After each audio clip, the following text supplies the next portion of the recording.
Das ist das Leben in Italien. Ja, der Max, der hat's gut, der hat viele tolle Frauen und Männer, die ihm helfen. Du bist dein Name? Emma. Emma und du? Federica. Hallo Giulia. Julia, du? Alice. Und du? Anna Chiara. Ja, ihr seid im Moment dafür zuständig, die Schranke so ein bisschen so erfolgreich wie möglich für alle zu gestalten, die hier rein möchten. Man darf hier nur rein, wenn man ein Bändchen hat, richtig? Ja. Ist das so? Gibt es hier eine automatische Kennzeichenerkennung für Autos, die hier reinfahren? Eine Kamera, die das filmt? Sag ja. Ja. Sehr schön. So, Massimo, wir schreiben das Jahr 2022. Wir sind mal wieder in Bella Italia. Natürlich, wir sind hier im Marina di Venezia. Ja, dann vielen Dank euch allen. Ihr müsst weiterarbeiten. Grazie. Die sind aber richtig toll drauf. Als ich hier empfangen wurde, Massimo, da stand ich hier vorne. Ja. Und ich kam rein und direkt hier vorne war auch schon eine Frau, die hat mich begrüßt, die hat gesagt, hallo, haben Sie reserviert? Das ist die erste Frage, oder? Ja, das haben wir natürlich. Die erste Frage, die wir eigentlich immer stellen, ist, ob jemand reserviert hat. Eigentlich sagen wir immer Buongiorno, ja, willkommen, ja, weil man muss irgendwie auch dieses Gefühl von Bella Italia, wie du jetzt gesagt hast, ihr seid alle willkommen, kommt hier zu uns auf den Campingplatz, ihr seid willkommen, das ist das Erste, was wir machen. Und dann natürlich müssen wir wissen, ob jemand reserviert hat oder nicht. Und dann wissen wir eben, wo es lang geht. So, ich habe direkt mein Bändchen dann bekommen. Das hat die mir hier vorne angelegt. Danach war es relativ einfach. Wir sind nämlich in Marina di Venezia. Das ist einer der größten Campingplätze der Welt. Zumindest mal einer der größten hier in der Bucht von Venedig. Ihr habt mehrere tausend Stellplätze. Ja, also insgesamt haben wir hier in Marina di Venezia ca. 3000 Stellplätze und über 400 Mietunterkünfte. Insgesamt fassen wir hier 12.000 Personen auf dem Campingplatz. 12.000. Trotzdem, das ist wirklich was ganz Besonderes. Ich bin jetzt auch in so einer kleinen Lodge bin ich drin. Ja, du hast das Gefühl, als wärst du auf einem ganz kleinen Campingplatz. Wenn man also viel Hektik haben möchte, bekommt man das. Dann geht man in eine zentrale Area. Aber wenn man allein sein möchte, wir werden gleich sehen unter Pinien, wie die Leute Bücher lesen. Also die Leute verbinden immer so Riesenplätze mit viel Hektik. Das ist hier nicht. Also es ist schon so, der Campingplatz ist riesig, aber auch sehr viele Personen sind hier. Aber es verteilt sich sehr gut auf dem gesamten Gelände. Wir haben bestimmte Bereiche, wo wir eben die Mietunterkünfte haben, andere Bereiche, die eben etwas näher am Zentrum sind, wo auch die Animationsaktivitäten sind, wo unser Aquapark ist. Und dann gibt es ein bisschen Bereiche, die etwas abseits sind vom Zentrum und dort ist es natürlich wesentlich ruhiger. Ja. Guck mal gerade da hinten, da ist nämlich ein Pärchen. Ich darf mal kurz mal zu euch kommen. Sie flüchten. Ja, wir sind hier vom Saarland-Fernsehen, German Television. Grüßt euch herzlich. Ihr sprecht Deutsch? Ja. Ist das schön hier? Oh, richtig schön. Ja, ein Traum. Nee, ist wirklich schön. Ich habe euch nicht gekauft, ihr seid zufällig hier vorbeigekommen. Ja, genau, richtig. So. Wo kommt ihr her ungefähr? Aus Nordrhein-Westfalen? Nee, Oldenburg. Bei Niedersachsen. Bremen. Bei Bremen. Genau, Das ist ein weiter Weg hier runter, oder? Ja. 1400 Kilometer. 1400. Und das ist der ganz neue? Ich darf mal kurz Wir zeigen. haben noch zwei. Ihr habt noch zwei. Ja, zwei größere schon. Okay, die sind jetzt im Schwimmbad, Die oder was? sind im Pool, ja, Die sind im Pool. die erfrischen sich. Was ist das Schöne hier an dem Platz? Oh, Alles. alles. Das Programm, das Abendprogramm, die Vielfalt an Essen, was die hier anbieten. Ne? Ja, das Wasser, der Strand, der Pool. Alles. Ja. Das ist ja ein Riesenplatz hier, 3000 Plätze. Wie viele Leute sind hier, Massimo? Also 12.000 Leute, wenn alles voll ist. Wenn Ja. alles voll ist. Ist jetzt alles voll gerade, Hochsaison? Im Moment haben wir den Campingplatz voll, ja. Ja. Merkst du das, dass 12.000 Leute? Nein, gar nicht. Also bei den Abendshows Genau. merkt man, die sind schon relativ voll, aber ansonsten verteilt sich das super über den ganzen Platz. Ne? Ja, genau, überall hin. Auch Restaurant kriegt man immer einen Platz. Also es ist nicht so, dass man jetzt sagt, nee, geht nicht, wir können nicht essen gehen, weil es zu voll ist. Ja. Weil du kriegst wirklich immer einen Platz, auch zum Essen oder Eis. Es gibt zwei verschiedene Restaurants, da kann man reservieren. Eins am Meer und eins, Name? Sagen wir so, Calice Mare am Meer, das kann man reservieren. Beim Piacer Mio kann man auch die Tische reservieren. Bei den anderen 3 Restaurants, Il Frattino, Piazza Marina und La Terrazza, dort hingegen kann man nicht reservieren. Da geht man einfach vorbei. Das dauert lange, muss man warten. Genau. Nee, gar nicht. Also man braucht auch gar nicht reservieren, man findet da immer einen Platz. Ja. Und wir sind ja so gesehen zu 5 mit Kinderwagen. Wir waren da schon zu verschiedenen Zeiten da, ne? Genau, also egal ob mittags, abends, man kann immer super essen. So, 3 Stück. Das heißt, ist das hier schon gesetzt? Nächstes Jahr wird ihr nochmal kommen? Definitiv. Aber diesmal mit Klima. Achso, ihr habt einen Wohnwagen, was habt ihr dabei? Wohnmobil. Ein Wohnmobil. Ohne Habt ihr Klima. keine Klimaanlage? Nein. Ey, es ist abends auch wirklich manchmal schon eklig, oder? Oh, manchmal. Also die ersten Nächte waren katastrophal. Ne? Dann sind wir morgens gleich nach dem Frühstück quasi in den Pool zum Erfrischen. Ja. Ja. Das liegt ja an euch. Hätte eine Klimaanlage investieren können. Ja, genau. Das ist Ja, da. sind wir schlauer. Jetzt seid ihr hier in der Hochsaison. Ist das bezahlbar eigentlich? Ja, auf jeden Fall mit 5 Leuten. Also sprich mit 3 Kindern, 2 Erwachsene, auf jeden Fall. Also einiges günstiger und wird halt viel geboten. Venedig ist um die Ecke, wart ihr schon da? Noch nicht, weil es zu warm draußen ist. Genau. Ja. Jetzt geht ihr ja hier Asphalt, seid ihr gerade unterwegs. Warum seid ihr nicht am Meer? Was habt ihr vor jetzt? Wir wollten mal den Campingplatz verlassen und gucken, was es hier noch so gibt. Ihr wolltet den Campingplatz verlassen? Ja, wir wollten mal gucken. Wir haben gehört, der Hafen soll so schön sein, ne? Okay. Da wollten wir gerne mal gucken. Okay, dann viel Erfolg. Dein Vorname? Janine. Janine und du? Raphael. Raphael. Ihr beide und der Kleine? Louis. Luis. So, tschüss, ihr 3 und dann noch viel Erfolg. Gell? Und nie mehr winken, wenn das Fernsehen kommt. Ja, nicht winken, dann kommen die direkt. Ja, das ist nicht gut. Ich hab nicht gewunken. Du hast mich angeschaut. Ciao. Massimo, stell dich mal vor. Ja, also ich bin Massimo Battaglio, bin seit 2006 hier im Campingplatz, Client Manager. Und ich kümmere mich um das Wohlergehen vieler Gäste, aber bin auch für die Koordination vom Personal zuständig. Du hast einen Doktortitel. Du bist aber kein Arzt, oder? Ich bin kein Arzt. Nee, Was hast du gelernt? Ich habe Rechtswissenschaften studiert und in Italien ist es so, wenn man 5 Jahre, also das liegt jetzt mittlerweile schon eine Ewigkeit zurück, aber das war damals ein Studientitel, den man eben nach 5 Jahren Universitätsabschluss eben so bekommen kann. Ich habe nämlich ehrfürchtig auf deine Sittenkarte gesehen. Nee, und kein es ist in Thema. den deutschen Medien, nennen dich ja alle Doktor, aber das kriegst du nach 5 Jahren denn? Keine Sorge, ich bin kein Arzt in dem Sinne. Sehr schön. So, das ist unser Gefährt, damit werden wir jetzt mal unterwegs sein. Wir haben letztes Jahr so ein ähnliches Gefährt gehabt. Das erleichtert die Arbeit unglaublich, denn wir werden heute mal die andere Richtung nehmen. Wir drehen heute am 8. August 2022. Es ist Nachmittag. Es ist warm, es ist natürlich ein wunderschöner Tag, über 32 Grad haben wir hier am Campingplatz, aber jetzt auf dem Golfcar ist es ein bisschen luftiger. Natürlich, buongiorno. Die sind alle so nett hier. Du, es ist halt so, wir sind in einem Dienstleistungssektor, wo wir Tourismus machen und Tourismus muss man halt immer ein Lächeln haben, freundlich sein. Das ist das Um und Auf, wenn man so viele Gäste hier auf dem Campingplatz haben will. Ja, du bist zweisprachig aufgewachsen aus Südtirol, kommen deine Mama und dein Papa. Dein Papa hat Italienisch mit dir gesprochen, deine Mama Deutsch. Ist das so platt? Ist das Südtiroler Dialekt gewesen oder hat die Hochdeutsch gesprochen? Sagen wir so, natürlich war es Südtiroler Dialekt bei uns in der Heimat, aber dann in der Schule habe ich eigentlich immer Deutsch gesprochen, deswegen Hochdeutsch. Das ist jetzt ein Riesenplus.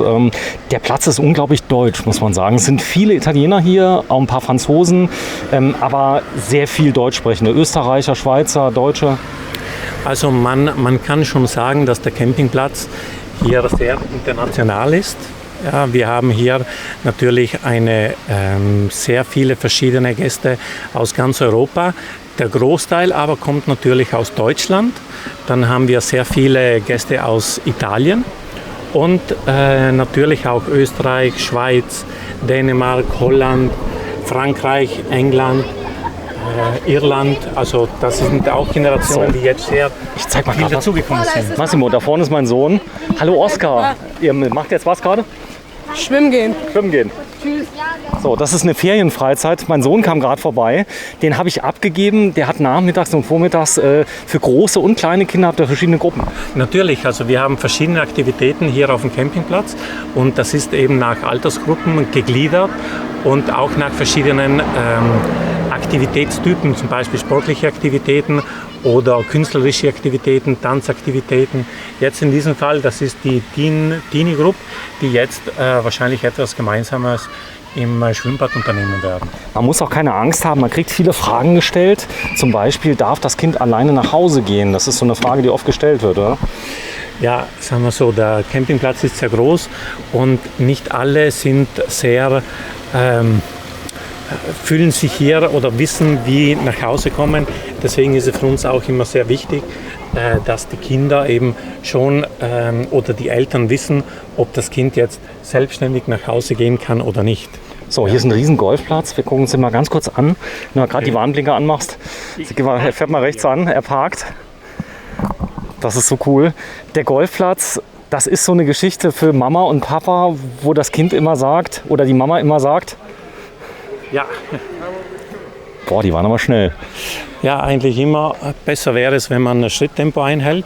Ja, vor allem zu zweit auf einem E-Roller wäre eigentlich nicht so Ihr habt hier angebracht. Leute rumfahren, die haben mich schon mehrfach ermahnt, ich soll langsamer fahren. Das ist so, ganz viele Leute auf Fahrrädern, die wirklich für die Sicherheit sorgen. Ihr habt einmal Securities und dann Mitarbeiter, die ganz nett sind, die einen darauf ansprechen, hör mal zu, geht es nicht ein bisschen langsamer oder in Gebieten, wo nicht gefahren werden soll, aber Sagen wir so, also hier auf dem Campingplatz gelten eigentlich die gleichen Straßenverkehrsregeln wie sonst außerhalb vom Campingplatz.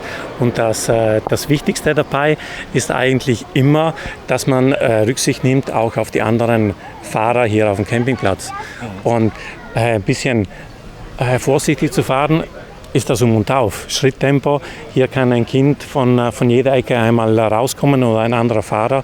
Deswegen wäre auch wichtig, dass man immer so ein bisschen Rücksicht nimmt und vorsichtig unterwegs ist. ja, Trockenheit, Energiekrise, merkt ihr das? Sind die Preise gestiegen? Ja, also die Preise sind enorm gestiegen, vor allem von Strom und Gas. Wasser hält sich noch in Grenzen, aber wie du gesagt hast, es gibt die Trockenheit hier in Cavallino da Porti, regnet es eigentlich schon seit Monaten nicht mehr so stark und man merkt schon, dass es sehr trocken ist. Deswegen auch für die Gäste, die uns zuschauen, wenn man abends grillt oder so, bitte vorsichtig sein und immer einen Eimer Wasser dabei zu haben, weil das ist eigentlich auch schon sehr wichtig, dass man da vorsichtig umgeht. Ja, ihr seid laufend am Investieren. Die Säulen sehen noch relativ neu aus. SOS-Säulen habt ihr überall, das ist wichtig, denn viele Leute sind hier im Bikini unterwegs, haben vielleicht kein Handy dabei. Dann weiß man nicht, wo soll man anrufen. Dann geht vielleicht die italienische Polizei ran und so. Wo ist der Call? Wo geht der hin? Also diese SOS-Stationen, die sind überall auf dem Campingplatz verteilt, in verschiedenen Positionen. Und hier wird man direkt mit der Zentrale vom Campingplatz hier an der Rezeption verbunden. Überall steht eine Nummer vom jeweiligen SOS-Säule, damit wir genau wissen, wo sich die einzelnen Gäste befinden. Sicherheit, großes Thema. Der Platz ist relativ offen. Wenn ich jetzt hier reinkommen wollte, wüsste ich wie mittlerweile nach dem ersten Besuch. Ich könnte mich so ein bisschen reinschmuggeln, aber jeder trägt ein Bändchen. Trotzdem, man sollte auf seine Kinder aufpassen. Also das ist hier es ist ein Riesengelände, oder? Also es sind 80 Hektar. Ja, 80 Hektar? 80 Hektar, das ist wirklich ein Riesengelände. Und klar, wir haben eine Einfahrt und Strandzugänge, wo wir eigentlich immer unser Personal haben, die für Sicherheit sorgen. Oder im Campingplatz gibt es die Platzmeister, die eigentlich für die Sicherheit sorgen und danach gucken, ob die Gäste ein Armbändchen haben oder nicht. Haben sie kein Armbändchen, dann können es eventuell auch Mitarbeiter vom Campingplatz sein. Da muss man auch dazu sagen, wir haben ca. 700 Mitarbeiter im Campingplatz. Wie viel? 700 Mitarbeiter. Ja, die sich ja auf den verschiedenen Aktivitäten, von den Gartenarbeiten, den Putzteams in den verschiedenen Sanitäranlagen, die Bademeister, die einzelnen Geschäfte, Restaurants, Bars und so weiter.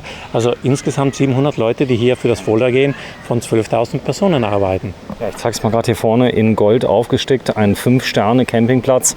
Wer hat das entschieden, dass ihr 5 Sterne habt?